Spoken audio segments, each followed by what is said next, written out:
আচ্ছা, সো যেটা বলছিলাম সেটা হলো লিসেনিং এ আমাদেরকে কিছু জায়গায় ফোকাস করতে হবে, এবং ব্যান্ড ডিসক্রিপ্টর আমরা অলরেডি দেখেছি এবং কনটেক্সট কি থাকবে সেটাও আমরা জানি। এখন আমাদেরকে মেইন জায়গায় আসতে হবে, সেটা হলো কোশ্চেন প্যাটার্ন। প্যাটার্নে কি থাকবে? আচ্ছা, তার আগে আমি একটু বলে নেই, আমি যে কোশ্চেন প্যাটার্ন কিংবা আমি যে ইনফরমেশন গুলো আপনাদেরকে দিচ্ছি, এটা টোটালটা ফলো করেছি আমি ক্যামব্রিজের যে অফিসিয়াল গাইড আছে, গাইড বুক, যেটা Cambridge official, sorry, the official Cambridge guide to IELTS academic and general training, okay, এই বইটা থেকে নেওয়া হয়েছে। এবং আরো কিছু আমি আপনার ইন্টারনেট থেকে নিয়েছি কিছুটা হেল্প, এটাকে ইজিলি লেখার জন্য, আমি আমার মতো করে গুছিয়ে লেখার জন্য, হ্যাঁ। কিন্তু টোটাল ফরম্যাটটা, এই যে ফরম্যাটটা, এটা নিয়েছি আমি ক্যামব্রিজের অফিসিয়াল গাইড থেকে। সো আপনারা চাইলে ওখানেও দেখতে পারেন। আচ্ছা, আমি যেটা করেছি সংক্ষেপে সেটা একটু বলি। সেটা হলো কোশ্চেন প্যাটার্ন। কোশ্চেন প্যাটার্নের মধ্যে থাকবে যে কমপ্লিশন গুলো, যেমন note completion, summary completion, table completion, flow chart completion. আমি আপনাদেরকে রিডিং এর ক্ষেত্রে বলেছিলাম যত কমপ্লিশন আসবে এটা নিয়ে আমাদেরকে খুব বেশি ব্রেনের মেগাবাইট খরচ করার প্রয়োজন নেই। আমরা জাস্ট এটাকে ধরে নিব যে গ্যাপ, কি ধরে নিব? গ্যাপ, গ্যাপ ফিলিংস কিংবা fill in the blank. So এরকম করে যখন গ্যাপ ফিলিংস আসবে, আমরা জাস্ট লাইক কোনো কমপ্লিশন, এটা নিয়ে আমাদের এত বেশি ফোকাস করার খুব বেশি প্রয়োজন নেই। আপনি গ্রামাটিক্যাল পার্টে ফোকাস করবেন, আপনি আপনার স্পেলিং এ ফোকাস করবেন, আপনি আপনার আনসারে ফোকাস করবেন, আপনার আনসার ইনস্ট্রাকশনে ফোকাস করবেন, তাহলেই হয়ে যাবে। এটা কোনটা কি এত বিস্তারিত মানে ফোকাস করার খুব বেশি প্রয়োজন নাই, কারণ আলটিমেটলি আপনাকে গ্যাপ ফিল করতে হবে। আচ্ছা, এখানে যেটা করতে হবে, আমি তিনটা ভাগ করে দিয়েছি যে টাইপস অফ কোশ্চেন। এখানে আপনার প্রসেসটা থাকবে হলো গ্যাপ ফিলিং, আর মেইন পয়েন্ট আপনাকে ফোকাস করতে হবে যে ইনস্ট্রাকশন, যে 3 words, 2 words, and or a number. Check for spelling, এটা হলো স্পেলিং যে এরর গুলো থাকে সেটা যেন না হয় সেটা চেক করতে হবে, এবং এটা আপনি বারবার চেক করবেন। এটা শুধু এই আপনার গ্যাপের জন্য প্রযোজ্য না, লিসেনিং এন্ড রিডিং এর প্রত্যেকটা ক্ষেত্রে প্রযোজ্য। আপনি যখন ABCD MCQ বাদে বাকিগুলো আনসার করবেন, তখন আপনাকে ডেফিনেটলি ফোকাসে রাখতে হবে যে আপনি যে ওয়ার্ডটা লিখেছেন সেটার এক্স্যাক্টলি কোনো সেন্স আছে কিনা, সেটা সেন্টেন্সের সাথে ম্যাচ করছে কিনা, এবং সেটা আপনি যখন লিখছেন সেটা লেখার ক্ষেত্রে ক্যাপিটালাইজেশন কিংবা আপনার অন্য আরো যা কিছু হতে পারে, যে আপনি কোনো একটা ওয়ার্ড মিস্টেক করে ফেললেন কিনা, সেগুলো খেয়াল রাখতে হবে। আচ্ছা, সো এটা গেল গ্যাপ। দেন মাল্টিপল চয়েস। মাল্টিপল চয়েস আমি সবসময় বলি এটা, যে একটা হলো সিঙ্গেল মাল্টিপল চয়েস আর একটা হলো ডাবল মাল্টিপল চয়েস। সিঙ্গেল এর ক্ষেত্রে কি হয় বলেন তো? সিঙ্গেল ক্ষেত্রে সবসময় A to, like A to C এখান থেকে চয়েস করতে হয়, এবং যখন হচ্ছে ডাবল MCQ থাকে তখন A to E, লাইক 5টা থাকবে, 5টা থেকে আপনার যে কোনো দুটো চয়েস করতে হবে, হ্যাঁ। আচ্ছা, এক্ষেত্রে আপনি কি করতে, কারেক্ট লেটারটা শুধু লিখতে হবে। এ, যেমন A to C থেকে শুধুমাত্র আপনার আনসার এসেছে C, so that's it, C। আবার A to E double MCQ থেকে, সো আপনাকে A থেকে এর মধ্যে যেমন BC হতে পারে, আবার BD হতে পারে, আবার AD হতে পারে, আবার CE হতে পারে, এরকম যেটা আসবে আপনাকে সেটা নিতে হবে। এবং ট্রাই করবেন না, ফোকাসে রাখবেন যে এটা সবসময় কিন্তু ক্যাপিটাল লেটার হয়, কখনোই স্মল লেটার হয় না। যেমন আপনি চাইলেন আপনি A দিলেন, দেন আপনি C দিলেন। একটু আগে আপনারা দেখেছেন আমি A আর C, আমার এটা স্মল লেটার ছিল, আমি কিন্তু ক্যাপিটাল করে দিয়েছি। সো এটা সবসময় ক্যাপিটাল লেটার হয়, কখনো স্মল হয় না। ক্যামব্রিজ এটা করেনি কখনো, আমি দেখিনি। সো আপনারাও ট্রাই করবেন এটা যেন না হয়। আচ্ছা, এরপর হলো short answer question. Short answer কোয়েশ্চেনটা হলো আপনার যে লাইক অর্ধেকটা একটা কোশ্চেন দেওয়া থাকবে, সেটার একটা উত্তর খুঁজে বের করতে হবে, হ্যাঁ। উত্তর খুঁজে বের করতে হবে বলতে উত্তরটা বলে দিবে, কিন্তু আপনাকে লিখতে হবে। যেহেতু আপনি শুনছেন, আপনি দেখতে পাচ্ছেন না, আপনি কোশ্চেনটা দেখতে পারবেন, সো আপনাকে কোশ্চেন উত্তরটা লিখতে হবে। এক্ষেত্রে মজার ব্যাপারটা হলো কি দেখেন, আপনাকে এখানেও সেম ভাবে একটা ইনস্ট্রাকশন দেয়া থাকবে, 3 words and or a number, 2 words and or a number, 1 words only, এরকম, সরি 1 ওয়ার্ড অনলি, এরকম অনেক কিছু দেয়া থাকতে পারে। তো আপনি অবভিয়াসলি ফোকাসে রাখবেন যে আপনার ওয়ার্ড কয়টা। আমি নর্মালি প্রিফার করি যে কোশ্চেনটা পাওয়ার পরে এগুলোকে আমি দেখা যায়, এক্সাম হলে তো আর এরকম করে আমি মার্কিং করতে পারবো না কিংবা কালার করতে পারবো না। সেক্ষেত্রে কি করবো, সেক্ষেত্রে রাউন্ড করে ফেললাম, হ্যাঁ। সেক্ষেত্রে সুন্দর করে আমি একটা রাউন্ড শেপ দিয়ে ফেললাম এখানে, যে এখানে কয়টা ওয়ার্ড। আবার এখানে এন্ড অর আছে কিনা, এন্ড আছে, আবার অরও আছে। তার মানে কি, আমি যে কোনো একটা ওয়ার্ড লিখতে পারি, যে কোনো একটা কি লিখতে পারি, আমি ওয়ার্ড না লিখে আমি এখানে নাম্বারও লিখতে পারি যদি আসে সেরকম কিছু। যদি দেয়া থাকে যে এন্ড অর এ নাম্বার, তাহলে যে কোনো একটা সেন্টেন্স দেখাই যায় যে ওরা আপনার দিয়ে দেয় যে নাম্বার থাকে। আর নাম্বার থাকে, এটা খুব ভালোভাবে বোঝা যায় যখন আপনার ডলার কিংবা ইউরো কিংবা আপনার পাউন্ড কোনো একটা সাইন দিয়ে দেওয়া থাকে কিংবা লেখা থাকে, হ্যাঁ, এই ক্ষেত্রে খুব ভালো হয়, সুবিধা হয়। আবার আরেকটা দেখা যায় কোনো একটা আপনার কি বলা যায় যে মেইল বক্স কিংবা পোস্ট অফিস, কোন একটা নাম্বার, কোন একটা রোড নাম্বার, এগুলো সুন্দরভাবে লেখা থাকে, মানে বোঝা যায় যেখানে নাম্বার আসতেছে। তো আপনি এটা ফোকাস করে নেবেন যে নাম্বার আসছে, আমাকে কি লিখতে হবে, এখানে নাম্বার লিখতে হবে, এখানে নাম, এখানে প্লেস এন আসবে, লাইক নাউনটা কি আসবে, প্লেস আসবে, নাউনটা কি আসবে, কোনো পারসন, নাউনটা কি কোনো ইনভেনশন, লাইক কোনটা আসবে। নাউনের ভিতরে আপনাদেরকে আমি যেটা পড়িয়েছিলাম যে নাউনের কোন নাউন ফর্মটা আসবে। এটা আবার খুব ভালোভাবে ধরে নেওয়া যায় যে ওই যে আপনার আর্টিকেল কিংবা ডিটারমিনার থেকে। আচ্ছা, এরপর হলো সেন্টেন্স কমপ্লিশন। সেন্টেন্স কমপ্লিশনের মজার ব্যাপারটা হলো এখানে অর্ধেকটা সেন্টেন্স কিংবা কিছুটা দেয়া থাকবে, বাকিটা দেয়া থাকবে না। তো আপনার মেইন কাজ হচ্ছে এটা তুলনামূলকভাবে খুঁজে বের করাটা সহজ হয়। মেইন খুঁজে বের করা বলতে ফোকাস করাটা সহজ হয়, কারণ এক্সামিনার যে কথাটা বলতেছেন সেই কথার পরের অংশটা, লাইক প্রথম অংশটা দেয়া আছে, হয়তো বা একটু আলাদাভাবে প্যারাফ্রেজিং করে দেওয়া থাকবে, কিন্তু অনেকটা কাছাকাছি। উত্তরটা যখন দিবেন তখন অনেকটা কাছাকাছি উত্তর দিবেন। সেক্ষেত্রে আপনাকে কি করতে হবে, যে সুইটেবল ওয়ার্ড কোনটা, সেই ওয়ার্ডটাকে খুঁজে বের করতে হবে। খুঁজে বের করতে হবে, বারবার খুঁজে বের করা বলছি, রিডিং এরটা চলে আসছে। খুঁজে বের করা না, আপনাকে ফোকাসে রাখতে হবে যে আপনার সুইটেবল ওয়ার্ড কোনটা। হ্যাঁ, এবং ওয়ার্ডের যে লিমিটটা আসবে, এই যে একই কথা আমি বারবার এই জন্য লিখিনি, ওয়ার্ডের যে লিমিটটা আসবে যেটা আপনার এক্সাম পেপারে লাইক কোশ্চেন পেপারে দেওয়া থাকবে, সেই আপনার লিমিটটা অবভিয়াসলি আপনার ফোকাসে রেখে দিতে হবে, না হলে একটু সমস্যা।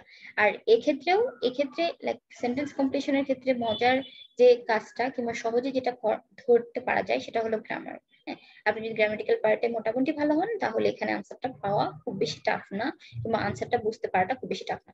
এরপর লেভেলিং diagram, plan or map, like সেটা লেভেলিংটা ডায়াগ্রামে হতে পারে, প্ল্যান হতে পারে, কোন একটা ম্যাপ হতে পারে, যেটা পরপর অনেকগুলো এক্সামে অনেক দিন আসেনি। আচ্ছা, এটা নিয়ে একটু পরে আসছি।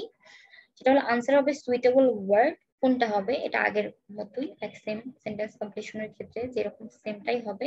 আবার ম্যাপের ক্ষেত্রে যেরকম আপনি সিকোয়েন্সিয়ালি আপনি এখানে দাঁড়িয়ে আছেন, আপনাকে বলছে আপনি সামনে যাবেন, স্ট্রেট ফরওয়ার্ড, আপনি আবার পিছনে যাবেন, আবার ডানে যাবেন, আবার বামে যাবেন, আবার আপনার কি বলে যাবেন, ব্যাকওয়ার্ডে চলে যাবেন। তো এরকম করে যখন বলবে তখন আপনাকে বারবার ফোকাসে রাখতে হবে যে আপনি কোথায় আছেন। আপনি যখন এখানে আছেন, এখান থেকে আপনাকে বলতেছে যে অন্য আরেকটা জায়গায় যেতে, এই জায়গাটা যেমন আমি একটা যদি যেদিন ম্যাপ করাবো সেদিন ডেফিনেটলি আপনাদেরকে দেখিয়ে দিব। নর্মালি এরকম হয় যে আপনাকে ঘুরিয়ে পেঁচিয়ে অনেক, মানে অনেকটা ব্রেন স্টর্মিং করা এখানে। তো যদি খুব ভালোভাবে ফোকাসে রাখেন, কিংবা ম্যাপের কিংবা ডায়াগ্রামের কিছু এক্সাক্ট ভোকাবুলারিজ আছে সেগুলো ভালোভাবে মনে রাখতে পারেন কিংবা ভালোভাবে পড়ে থাকেন, তাহলে এটা খুব বেশি টাফ হয় না। আমার ক্ষেত্রে এটা আমার জন্য খুব বেশি প্লাস পয়েন্ট ছিল। যদি আমি এক্সামে পাইনি, আমার এক্সামে ম্যাপ ছিল না, আমার কাছে এটা খুব বেশি ইজি মনে হয়, কারণ এটা কয়েকটা ভোকাবুলারিজ পড়লেই, কিংবা যদি নিজেকে আমি কোন জায়গায় দাঁড়িয়েছি, আমি কোন দিকে যাচ্ছি, এটা ধরতে পারলেই যে আপনার east West south and north কোন পাশে, আপনি যেটা খুব ভালোভাবে ধরতে পারেন তাহলে এটা খুব বেশি টাফ না, খুব বেশি ইজি। আর এক্ষেত্রে যদি আপনার কোনো ম্যাপ লাইক বক্স দেয়া থাকে, বক্সের মধ্যে কোনো ওয়ার্ড থাকে, সেক্ষেত্রে ওয়ার্ডের আবার নাম্বার থাকে, তখন কিন্তু আপনি ওয়ার্ডটা লিখলে হবে না, তখন আপনাকে ABCD যে নাম্বারটা থাকবে সেটা লিখতে হবে। হ্যাঁ, এটা অনেক সময় দেখা যায় ছোট হাতেরও আসে আবার বড় হাতেরও আসে, তো সেক্ষেত্রে আপনি মাথায় রাখবেন কোনটা এসেছে সেটা আপনাকে লিখতে হবে। আপনি আবার তখন পুরো শব্দটা লিখে দিয়ে আসলে কিন্তু আনসারটা হবে না। আচ্ছা, এরপর আসি ক্লাসিফিকেশনে। Decide which category some of word belongs to. আচ্ছা, ক্লাসিফিকেশনে which category word belongs to বলতে আমি যেটা বুঝেছি সেটা হলো, যেমন আপনাকে বলেছে যে এরপরে যেমন ডেট হতে পারে, সেটা নেম হতে পারে, সেটা টাইপস হতে পারে, লাইক এটা কোশ্চেনটা আসলে বোঝানোটা খুব বেশি ইজি হয়ে যাবে। তারপরে একটু বলি, সেটা হলো ক্লাসিফিকেশন কোশ্চেনে আপনি যদি খুব ভালোভাবে বুঝতে পারেন যে আপনার এরপরে কোশ্চেনটা কিংবা কি আসতেছে, কোন নাম হবে কিনা, কোনো প্লেস হবে কিনা, কোনো ডেট হবে কিনা, হ্যাঁ, এটা যদি আপনি খুব ভালোভাবে ধরতে পারেন, লাইক ধরতে পারা যায়, এটা এমন না অনেক বেশি টাফ, এটা টাফ না, অনেকটা ইজি। এখানে আপনার লিসেনিং এ দেখা যায় মাল্টিপল চয়েসটা অনেক বেশি টাফ হয়ে যায়, এটা লাইক এটা ক্যাচ করতে পারাটা অনেক সময় অনেক বেশি আপনার কি বলা যায়, অনেক বেশি হার্ড মনে হয়। আচ্ছা, এরপরে যেটা সেটা হলো ম্যাচিং। ম্যাচিংটা অনেকটা মজার। ম্যাচিং এ আপনার ওই যে বক্সে তিনজন পার্সনের নাম দেওয়া থাকবে, কিংবা কিছু দেওয়া থাকবে, কিংবা কোনো থিওরি দেওয়া থাকবে, অথবা ডেট দেওয়া থাকবে, অথবা সাল দেওয়া থাকবে। হ্যাঁ, তখন আপনাকে ওই ম্যাচিং লাইক বক্সের সাথে কোনটা ম্যাচ করতেছে কোশ্চেনের, যে কোন একটা পার্ট দিয়েছে বাকিটুকু দেয়নি। হ্যাঁ, যে বাড়ির কিংবা একটা ফ্যামিলির বড় ছেলেটা কি হয়, সে অনেক বেশি আপনার ডিপেন্ডেন্ট হয়, ইন্ডিপেন্ডেন্ট হয়, অথবা অনেক বেশি কি বলা যায় যে অনেক বেশি সিনিক্যাল হয়, অথবা এভাবেই সিকোয়েন্সিয়ালি যদি মিডল চাইল্ড, দেন আপনার ইয়াংগেস্ট চাইল্ড, এরকম ভাগ ভাগ করে যখন থাকবে তখন খুব ভালোভাবে ধরতে পারা যায় যে সেই মিডল চাইল্ডটা কি হবে, সে কনফিডেন্ট হবে নাকি সে অনেক বেশি আপনার ক্রেজি টাইপের হবে, কিংবা সে অনেক বেশি লাইক কেয়ারফুল হবে অন্যদের প্রতি, এরকম ভাগ ভাগ করে দেয়া থাকবে। এটা ধরতে পারাটা অনেক বেশি টাফ হয় না যদি আপনি খুব ভালোভাবে বুঝতে পারেন। লাইক টোটালটা হলো আপনি কত ভালো লিসেনিং এ ক্যাচ করতে পারছেন, কত ভালো আপনি লিসেনিং কিংবা মুভি দেখেন কিংবা ডকুমেন্টারি দেখেন অথবা শোনেন, এবং কত ভালো আপনি অ্যাকসেন্ট গুলো বুঝতে পারেন। এছাড়াও যেটা ব্যাপার সেটা হলো আপনি কোন লাইক কত ভালো কিংবা কতটা প্র্যাকটিস করছেন। Because of I always think that practice makes maximum perfect, and if you want to be a perfect person, then you have to practice. Okay, এটা হলো আমার থিওরি। তা আমি আমি সবসময় বিলিভ করি এবং আমি এটা করতাম, আমি সবসময় করতাম। আমি দেখা যেত আপনার পার ডে অথবা পার ডে যদি খুব বেশি পসিবল নাও হতো, তাহলে উইদিন থ্রি ডেজ আমি একটা টেস্ট দিয়ে ফেলতাম। আর আমি তো টেস্টের ব্যাপারে আপনাদেরকে আগেই বলেছি। টেস্টের টাইমটা হলো কি বলেন, টেস্টের টাইমটা হলো যে আপনি ট্রাই করবেন, আপনি যদি অফিস গোয়ার্স হন তাহলে সেক্ষেত্রে আপনার অ্যাপ্রোপ্রিয়েট টাইম যেটা হবে সেটা আপনি করবেন। কিন্তু নর্মালি যদি এমন হয় যে ফ্রি ডে আছে, আপনি উইকেন্ডেতে আছেন, সেক্ষেত্রে আপনি ট্রাই করবেন যে দুপুর টাইমটা দিতে। কারণ আইএলটিএস এক্সাম এটা বলছি না, সরি কম্পিউটার বেসটা বলছি না, আমি পেপার বেসের কথা বলছি। পেপার বেস এক্সাম সবসময় দেখা যায় দুপুরের দিকে থাকে। হ্যাঁ, 1টা থেকে শুরু হয়ে যায়, 3:45 কিংবা 40 কিংবা 4টা পর্যন্ত কন্টিনিউ হয়। আচ্ছা, এখন যে কাজটা আমি এর আগে আপনাদেরকে রিডিং এও দিয়েছিলাম, এখন আরেকবার বলি, সেটা হলো একটা রিসার্চ ওয়ার্ক করবেন। আপনাকে আমি যে এতগুলো কথা বললাম, এখন আপনার কি সব জায়গায় প্রবলেম, নাকি আপনার কোন জায়গাটাতে প্রবলেম, কিংবা আপনার কোন কোশ্চেনটাতে ফোকাস করতে হবে, এটা আপনি নিজে থেকে সর্ট আউট করবেন। আমি এটা পুরোটাই করেছি, লাইক আমার 7 to 17 টোটালটা করা আছে, কিন্তু আমি এখানে একটা দিয়েছি সো দ্যাট আপনারা নিজে থেকে করেন। ওকে, আমি চাই আপনারা করেন। তাহলে আপনি যখন করবেন, লাইক আপনারা যখন করবেন, তখন যেটা হবে সেটা হলো আপনার নিজে আপনার আনকনসিয়াস মাইন্ডে আপনার ব্রেনে সেট আপ হয়ে যাবে যে আমার আসলে কোন কোন কোশ্চেন টাইপ গুলোতে ফোকাস করতে হবে। যেমন ক্যামব্রিজ বুক, যেটা অফিসিয়াল বুক আছে, সেটা হলো 17 নাম্বারটা আমি এখানে দিয়েছি, টেস্ট নাম্বার 1 2 3। এখানে গ্যাপ দেখেন কতবার এসেছে, যে টেবিল কমপ্লিশন, সামারি কমপ্লিশন, একটু আগে আমি যেটা আপনাদেরকে বলেছি, এটা এই জায়গাটা থেকে, এই যে নাম্বার 1, এখান থেকে এই জায়গাটা থেকে টোটাল কতগুলো কোশ্চেন এসেছে, 20 কোশ্চেন এসেছে। এমসিকিউ থেকে কতগুলো এসেছে, 10 এমসিকিউ এসেছে, এবং এটা সিঙ্গেল 10 এমসিকিউ, এন্ড ডাবল এসেছে 6, which means 16 এমসিকিউ এসেছে 17 এর টেস্ট নাম্বার 1 এ।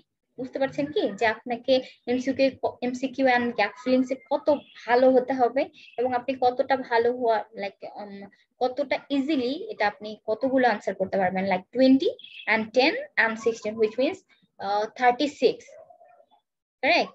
আপনি গ্যাপ ফিলিংস এন্ড এমসিকিউ দিয়ে 36 কোশ্চেন আনসার করতে পারলেন। কত মজার ব্যাপার না? আর ম্যাচিং এসেছে মাত্র 10টা। এখানে টেবিল ম্যাপ কিংবা ফ্লো চার্ট আসেনি। একটু বলে নেই যে 17 নাম্বার টেস্টে একটাতেও আপনার ম্যাপ কিংবা টেবিল কিংবা ফ্লো চার্ট ডায়াগ্রাম আসেনি। ওকে, আচ্ছা, টাস্ক 2 তেও সেম দেখেন, 20 গ্যাপ, and MCQ, single MCQ 7, double MCQ 2। Double এমসিকিউটা লাইক খুব কম থাকলেও 2 থাকে, আর সিঙ্গেল এমসিকিউটা খুব কম থাকলেও দেখা যায় 5 to লাইক 4 to 5 থাকবে। 5টা অনেকটা কমন, বাকিটা লাইক 7 10 আসতে পারে।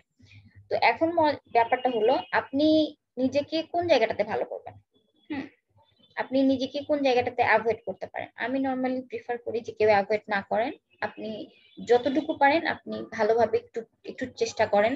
তবে আপনি যদি মনে হয় আমার টার্গেট 7.5, আমার টার্গেটই 7, আমার টার্গেট 8, তাহলে আমি এত কিছু কেন করতে যাব?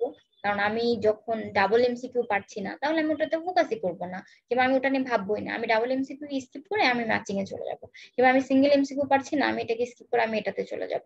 হ্যাঁ, এটা করাটা অনেক ক্ষেত্রে দেখা যায় অনেকটা বোকামি হয়ে যায়। কারণ আপনি যদি 10 এমসিকিউ একসাথে পেয়ে গেছেন, ধর এই এক্সামটা যারা পেয়েছে 10 এমসিকিউ, যে এমসিকিউ ভালো পারে না কিংবা কনফিডেন্ট না, তার জন্য কিন্তু এই 10টাই বলা যায় যে অনেকটা আপনার কি বলা যায়, সে টোটাল কনফিউজ থাকবে। আমি 10টা এমসিকিউ দিলাম, আমার হয়তো বা দুটোই হবে কি হবে না, কিংবা 5টাই হবে কি হবে না। তো নিজেকে এরকম একটা আপনার কি বলা যায় কমপ্লেক্স সিচুয়েশনে না ফেলে একটু ট্রাই করতে হবে আমাদের, যে আমরা যেন ফিল ইন দ্য গ্যাপসে ভালো একটা লেভেলে নিয়ে আসতে পারি নিজেকে, এমসিকিউ যেন ভালো করতে পারি, অ্যান্ড আপনার ম্যাচিং এ যেন ভালো করতে পারি। যেমন দেখেন ম্যাচিং এ শুধুমাত্র 17 টেস্ট নাম্বার 1-এ শুধু 4টা এসেছে, আর বাকিগুলো দেখেন 11, 11 and 12, হুইচ মিনস যে ম্যাচিংটাও রিপিট করছে, ম্যাচিংটাও আসছে বারবার করে। ইনফ্যাক্ট আমাদের এক্সামে ওটা হয়েছিল, লাইক আমি যে এক্সামটা দিয়েছিলাম সেখানে হয়েছিল। হ্যাঁ, আর টেবিল ম্যাপ আমি পাইনি, মেবি আমি যখন এক্সাম দিয়েছিলাম তার পরবর্তীতে যারা পরের টাইমটাতে দিয়েছিল তারা পেয়েছিল। সো এটা বলা যায় যে যারা ম্যাপ পারে না তাদের জন্য খুব ভালো, আসেনি ভালো হয়েছে।